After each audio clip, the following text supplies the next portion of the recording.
আল্লাহ তাআলা বলছেন ইজতানিবু কাসীরাম মিনাজ্জান। এই ব্যাপারটা শুধু জাতির উপর না, এই কাজটি ঘরের মধ্যেও হয়। স্ত্রী এক কথা বলল, আমরা ধরে নেই সে খারাপ কিছু মিন করেছে। হাজবেন্ড একটা কথা বলল স্ত্রীকে, সে অনুমান করে নেয় সে তাকে নিয়ে ঠাট্টা করছে। আজকে ডিনার খুব ভালো হয়েছে, হাজবেন্ড বলল। ও, তোমার আজকেও ভালো লাগেনি তাই না? আমি জানি তুমি আসলে এটাই বোঝাতে চাচ্ছ। না না, আমি বলছি খুবই ভালো হয়েছে। না না, আমি জানি তুমি কি বোঝাচ্ছ। এটাই জান, আপনি টেলিপ্যাথিক না। আপনি জানেন না আরেকজন আসলে কি বোঝাচ্ছে। আপনি শিখুন কিভাবে ভালো ধারণা করা যায়। জান এতটাই খারাপ আকার ধারণ করতে পারে যখন দুজন মানুষ হেঁটে যায় আর একজন আসসালামু আলাইকুম বলে, আরেকজন বলে ওঠে ওয়ালাইকুম আসসালাম। আমি আসলে বুঝতে পারছি তুমি সালাম দ্বারা কি বোঝাচ্ছ।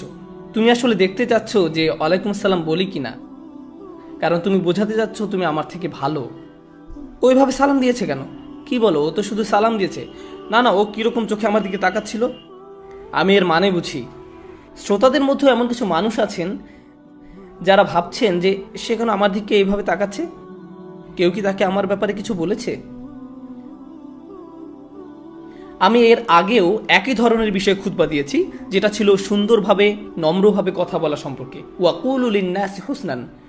সম্পূর্ণ খুতবাটি ছিল নম্রভাবে কথা বলা নিয়ে, কারণ আমাদের এটাই দরকার। আমাদের সম্পূর্ণ আয়াতটির প্রয়োজন নেই, শুধু ওই অংশটুকুই জরুরি, কারণ আমরা তাতে খুবই দুর্বল। তো আমি যখন ওই বিষয়ে খুতবা দিচ্ছিলাম, যার একটি অংশ ছিল অনুমান করা নিয়ে, মানুষের সাথে সুন্দরভাবে কথা বলা নিয়ে, পরে এক ভাই এসে আমাকে বললেন যে কে তোমাকে এই খুতবা দেওয়ার জন্য কত টাকা দিয়েছে? কেউ কি তোমাকে আমার সম্পর্কে বলেছে? কি অবস্থা দেখুন। এটি হচ্ছে জান। আপনি চিন্তাই করতে পারেন না যে কেউ আপনার ভালো বলছে। আপনি চিন্তাই করতে পারেন না যে কেউ আপনাকে প্রস্তাব দিচ্ছে, কোনো উপদেশ দিচ্ছে, কিন্তু আপনাকে ছোট করার জন্য নয়, আপনার গৌরব ধূলিসাৎ করার জন্য নয়, অপমান করার জন্য নয়, বরং আসলে আপনার ভালোর জন্য।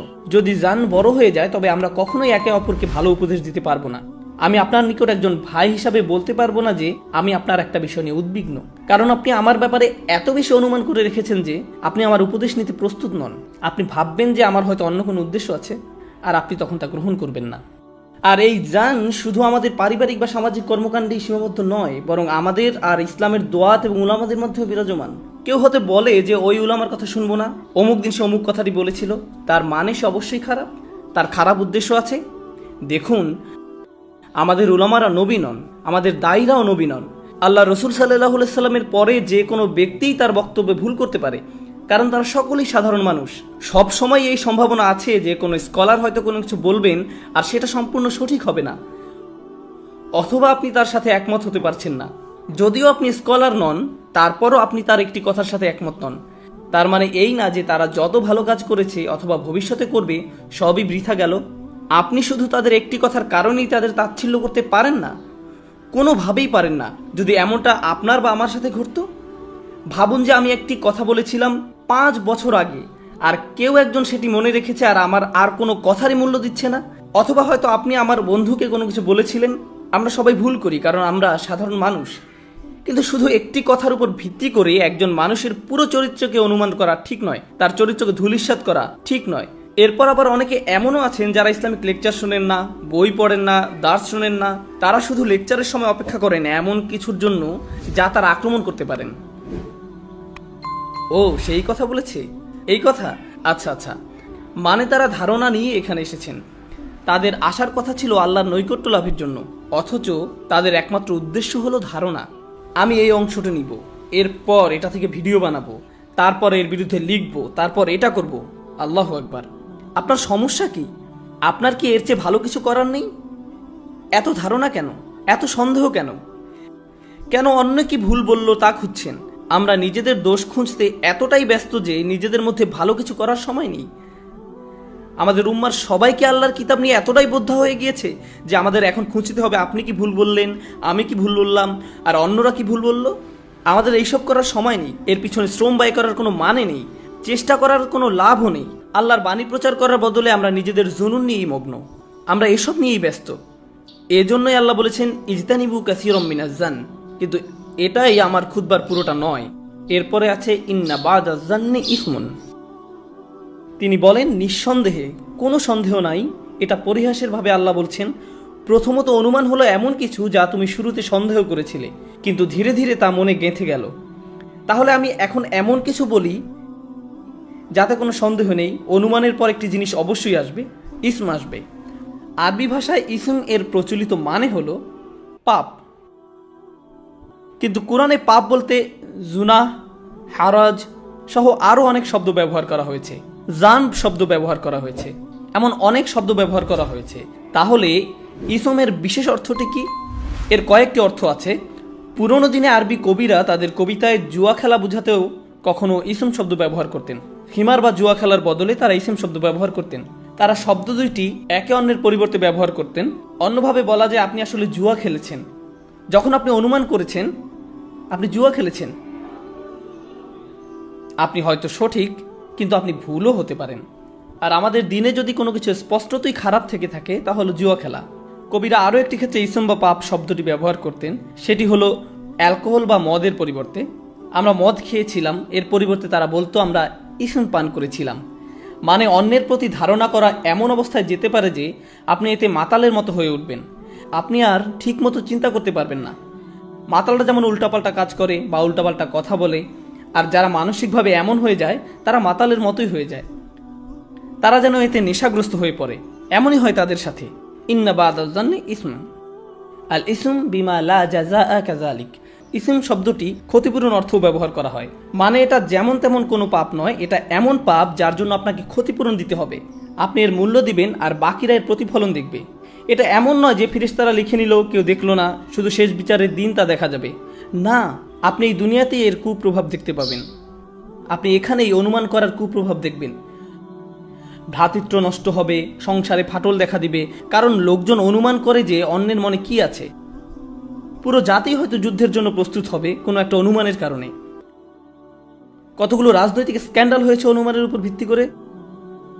কোন একটা গুজব রটলো অমুক নেতা এই কাজ করেছে, কোনো প্রমাণ নেই, কিন্তু মানুষ এর মধ্যেই রাস্তায় মারামারি শুরু করে দিল, মানুষ মরতে শুরু করলো, ব্যবসা বাণিজ্যের ক্ষতি হলো, কিন্তু কোনো দেশের তাতে কিছু যায় আসে না। আসল কথা হলো গুজবের উপর ভিত্তি করে, একটি জানের উপর ভিত্তি করে কিছু মানুষ মারা গেল। এটা কতটা গুরুতর তাহলে? এটা শুধু ব্যক্তিগত বা সামাজিক ক্ষতিই করে না, পুরো দেশ ধ্বংস করতে পারে, পুরো জাতিকে শেষ করে দিতে পারে। উদাহরণ হিসাবে বলা যায় আমরা অনুমানের উপর ভিত্তি করে যে যুদ্ধে গিয়েছিলাম তার কথা। আমরা এই অনুমান প্রচার করেছিলাম যে সেখানে মরণাস্ত্র আছে, তাই না? কিন্তু এখন সবাই জানে আসলে কিছুই ছিল না, সবাই জানে। এটা কোনো গোপন খবর না, অথচ কত মিলিয়ন মানুষ মারা গেল এই অনুমানের কারণে। ইজতানিবু কাসীরাম মিনাজ জান্নি। এটা শুধু মুসলমানদের জন্যই না, বরং সমগ্র মানব জাতির জন্য উপদেশ। এ কারণেই পরের আয়াতে আল্লাহ বলেননি ইয়া আইয়ুহাল্লাযীনা আমানু, তিনি বলেছেন ইয়া আইয়ুহান নাস ইন্না খালাকনাকুম মিন যাকারিন ওয়া উনসা। হে মানবকুল, আমি তোমাদের জাতি ও গোত্রে বিভক্ত করেছি, আমি তোমাদের বিভিন্ন জাতি, ভাষা ও সংস্কৃতিতে ভাগ করেছি, এই জন্য যেন তোমরা একজন আরেকজনকে চিনতে পারো। এই জন্য নয় যে তোমরা একে অপরকে নিয়ে ঠাট্টা করবে, অনুমান করবে। এটা বিভিন্ন জাতি তৈরির কারণ ছিল না। তোমরা বুঝতেই পারোনি আমি কেন তোমাদের এভাবে সৃষ্টি করেছি। আমরা কেন ভিন্ন আপনারা এর গুরুত্ব ধরতে পারেননি। আর এটা বলা হয়েছে সমগ্র মানব জাতিকে। কিন্তু এর পূর্বে তিনি বলেছেন ইয়া আইয়ুহাল্লাযীনা আমানু ইজতানিবু কাসীরাম মিনাজ জান্নি। কেন তিনি এটা বললেন? এতে কি শেখার আছে? সমগ্র মানবজাতিকে উদ্দেশ্য করার আগে তিনি বিশ্বাসীদের উদ্দেশ্য করেছেন, কারণ মুসলিমদের অন্যদের জন্য উদাহরণ হতে হবে। কিভাবে ভ্রান্ত ধারণা থেকে দূরে থাকা যায়, কিভাবে অন্যদের নিয়ে ঠাট্টা করা যাবে না, কিভাবে অনুমান করা থেকে দূরে থাকতে হয়, কিভাবে সুসম্পর্ক রাখতে হয়, কিভাবে সন্দেহ থেকে দূরে থাকতে হয়। পুরোপুরি পরিষ্কার প্রমাণ ছাড়া কোনো কিছুই মতামত দিবেন না। যতক্ষণ সব পরিষ্কার না হচ্ছে আপনি কোনো মতামত দিবেন না, কোনো কিছু বলবেন না। আমি বলার জন্য যথেষ্ট জানি না, এখানেই থেমে যান। কেউ আপনার মতামত চাইলো, আপনি এই ইমামের ব্যাপারে কি ভাবেন, ওই লোকটির ব্যাপারে কি ভাবেন, তার ব্যাপারে কি ভাবেন। আমি যথেষ্ট জানি না, কিন্তু মনে হয় খুব একটা ভালো না। না, আমি যথেষ্ট জানি না, এখানেই শেষ, আর কিছু বলার নেই। আমি মনে করি যে লোকটি ভালো, আমি প্রায় নিশ্চিত যে সে ভালো। আর কিছু না হোক, জিদনি আখি কাউজরান, নিজের ভাইয়ের জন্য অজুহাত বের করুন। যদি আপনি যথেষ্ট না জানেন, বলবেন না যে আমি শুধু শুনেছি। ইজা কিলা ওয়াকল, যখন আপনি কোনো কিছু শুনে সেটা প্রচার করেন, তা আমাদের নবী সাল্লাল্লাহু আলাইহি সাল্লামের শিক্ষার বিরোধী। তাই আপনি যখন বলেন আমি শুনেছি আর এরপর তা প্রচার করেন, আপনি আসলে নবী সাল্লাল্লাহু আলাইহি সাল্লামের আদেশ অমান্য করলেন। আপনি যখন ভাবছেন আমি কি শুনছি, না থাক, আমি কিছু শুনিনি, অন্য কেউ ছিল, আলাপের বিষয় পরিবর্তন করুন। এটা শেষ করবেন না। কারণ এটা ধারণারই এক রূপ। কারণ এর থেকে হয়ে এটা এমন পর্যায়ে যায় যে মানুষ নানা ধরনের অনুমান শুরু করে দেয়, তারপর তারা এর উপর ভিত্তি করে সিদ্ধান্ত নেওয়া শুরু করে। আমাদের এমন জাতি হতে হবে যারা সঠিক তথ্য খুঁজবে, যতক্ষণ পর্যন্ত না তা পুরোপুরি নিশ্চিত হচ্ছে। পুরোপুরি নিশ্চিত না হলে আপনার কোনো পদক্ষেপ নেওয়ার দরকার নেই। আমরা কখনোই অগ্রসর হব না। আমাদের পরিবারে, কর্মক্ষেত্রে, সমাজে, এমনকি খবরের ক্ষেত্রে প্রয়োগ করতে হবে। কখনো আমরা খবরে কিছু একটা শুনি, ভাবি এটাই সত্য।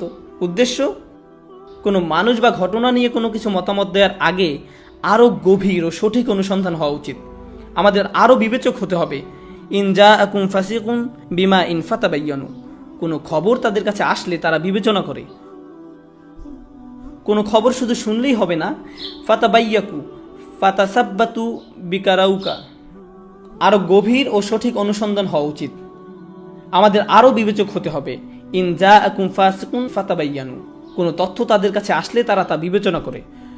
কোনো খবর শুধু শুনলেই হবে না, যতক্ষণ পর্যন্ত পুরোপুরি নিশ্চিত না হওয়া যাচ্ছে কোনো মতামত দিবেন না, অনুমান করবেন না। আল্লাহ আমাদের এই নীতিতে চলার তৌফিক দান করুন। আজকে আমাদের নিজেদের পরিবারের আর সমাজের যে অবস্থা, এটা মেনে চললে তার থেকে অনেক ভালো হবে। আল্লাহ আমাদের অন্যের দোষ খোঁজা থেকে বিরত রাখুন, অন্যের প্রতি আন্তরিকতা দান করুন, ভালোবাসা দান করুন। আল্লাহ এই দিনের মাধ্যমে আমাদের এক উম্মাহ হওয়ার তৌফিক দান করুন। আমাদের হৃদয়ের বন্ধন দৃঢ় করে দিন।